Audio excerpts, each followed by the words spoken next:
So climate change is also bringing in a lot of consequences, especially the gender, where we have problems of rape.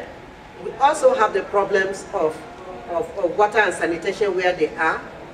Right now we have droughts that has occurred as a result, cholera and malaria, as a result of the kind of water that while they were in the camps they were taking.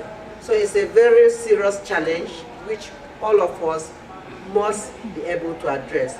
On this note, I will call on Ms. Zenabu Segda, who is the WEP coordinator for Burkina Faso, to make her presentation, giving us a synopsis of what is happening in Burkina Faso, especially in relation to the women and agriculture, women farmers. Thank you so much.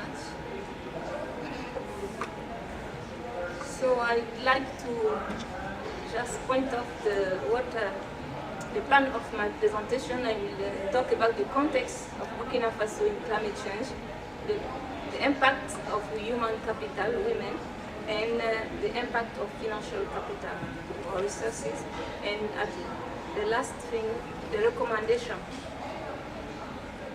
Burkina Faso in the context of climate change. You know, Burkina Faso is a Sahelian country characterized by high interannual variability of rainfall, and rainfall decrease from south to north. An increase of temperature, an increase of the frequency of magnitude and extreme weather events, and a decrease of rainfall generally.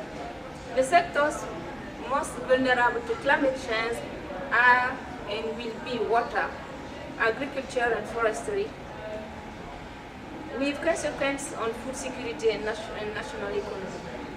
The country is vulnerable to climate change because of its low level of development, institutional weakness actually, degradation of natural resources and the dependence of economy on these resources.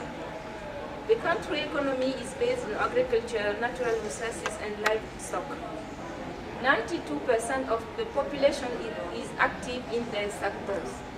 Agriculture alone accounts for nearly a third of the GDP. The vast majority of the population of Burkina lives in rural area and practice subsistence agriculture. Each family has a small farm where she cultivates cereal and sometimes other crops. It is family farms, small farms, and cereal are intended for consumption. The effects of climate change are the same in territory, but men and women rely on different assets and resources to cope with climate change. Degradation of natural resources due to climate change more drastically affects the livelihood of women. At the level of physical resources, the plots cultivated by women are more vulnerable to climate change.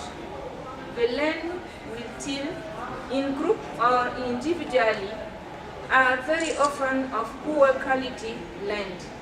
Are not owner of that plot, women do not invest. She does not have the capital resources for that.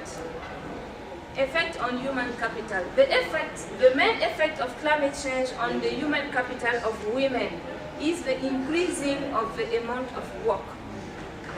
Drought, floods, and lack of rain damage cereal crops, which mean that families do not have sufficient food to cover a year. They spend more time to fetch water and find wood because of their greater scarcity, desertification, and overexploitation. As indirect impact of at the household level, girls are often brought to miss school to fetch water and rely responsibility of the mother, who did not take any time. In addition, in case of lack of food, women are the ones that reduce their portion of food regardless of the physical work they perform, which has long-term consequences on their energy, their health, and that of their babies. Effects of climate change on financial resources of women. Financial capital too is being damaged by climate change because of the many losses caused by adverse weather, crop in case of low rainfall, water shortage, settlement damage and loss of animals in the event of floods, and sometimes death if drought or floods. But this is more difficult for women who have no saving as their incomes because it's used in their entirety for the food, health and education of their children, and whose access to formal credit is generally difficult because they do not have assets that can be used downstream for a loan. Example, land or livestock for men. Also, women depend for their livelihood to natural capital. They have very limited control on their resources because they do not have access to land. In addition, they do not participate in plan or program for the conservation and management of their resources, neither on decision on forest and water resources that are under the control of men. For many years, the practice to adapt to climate change in Burkina was generally conducted by men more than women. It is very often some program and run reforestation initiative, using a water conservation and soil technique, use of organic fertilizer, etc.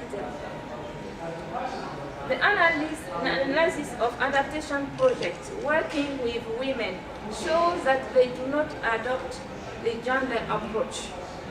Sometimes these projects, which target mainly women, have a negative impact on them because they do not come from diagnosis of gender, increasing work without access to resources.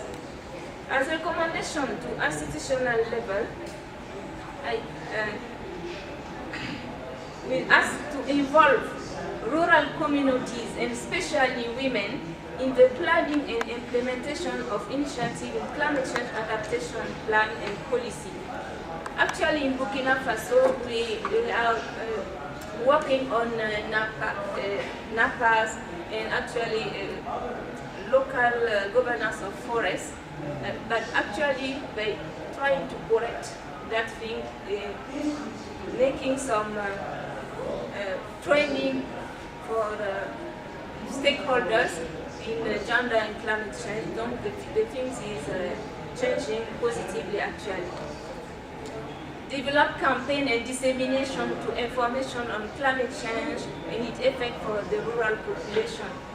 Promote awareness and training for rural development actors on the differential impact on climate change on women. Involve rural communities and especially women in sustainable management of resources such as water and forests. Promote appropriate operating system, the use of conservation of soil and water techniques, reforestation and sustainable management of resources, particularly for women farmers. Improve women access to land. Develop outreach programs for community and development actors at local, regional, and national level. Promote law change to give women rights to property. Promote women access to agricultural extension services and training in adaptation techniques in agriculture. Improve women access to necessary input for better crops and credit. Promoting access to information for farmers on climate change, weather forecasts, so they can decide when to sow. To organizations like us and our partners, international organizations, we work for them to work to identify and eliminate factors that limit the ability of women to adapt. Train them to that they can develop adaptability and drive strategic change in the medium and long term to induce a situation of greater gender equity.